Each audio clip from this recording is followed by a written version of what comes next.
मेरा नाम सोनू कंवर, कक्षा 7 है। कलयुग समाज के अशुभ लक्षण। कुटुंब कम हुआ, संबंध कम हुआ, प्रेम कम हुआ, मर्यादा कम हुई, लाज लज्जा कम हुई, विनम्रता कम हुई, समर्पण कम हुए, पुस्तक वाचन कम हुआ, खान पान की शुद्धता कम हुई, बाल कम हुए, कपड़े कम हुए, नींद कम हुई, घी मक्खन कम हुआ, पीतल तांबे के बर्तन कम हुए, भाई भाई का प्रेम कम हुआ, सत्य कम हुआ, अतिथि कम हुए, धैर्य कम हुआ, श्रद्धा और विश्वास कम हुआ, बड़ों का सम्मान कम हुआ और भी बहुत कुछ कम हुआ जिससे जीवन सहज था, सरल था। संतान को दोष न दे। बालक या बालिका को इंग्लिश मीडियम में पढ़ाया, अंग्रेजी बोलना सिखाया, बर्थडे और मैरिज एनिवर्सरी जैसे जीवन के शुभ प्रसंगों को अंग्रेजी कल्चर्स के अनुसार जीना ही श्रेष्ठ माना।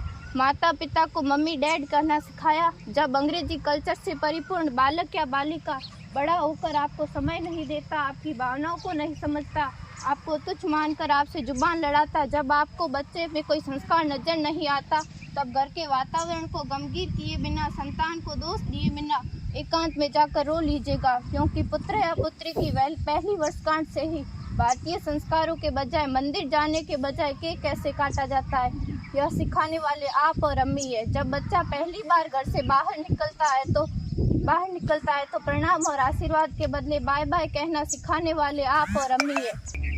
हम परीक्षा देने जाते समय इष्ट देव बड़ों के पैर छूने के बदले बेस्ट ऑफ लक कहकर परीक्षा भवन तक छोड़ने वाले आप और अम्मी हैं। बालक या बालिका के सफल होने पर घर में परिवार के साथ बैठकर खुशियां मनाने के बदले होटल में पार्टी मनाने की प्रथा को बढ़ावा देने वाले आप और अम्मी हैं।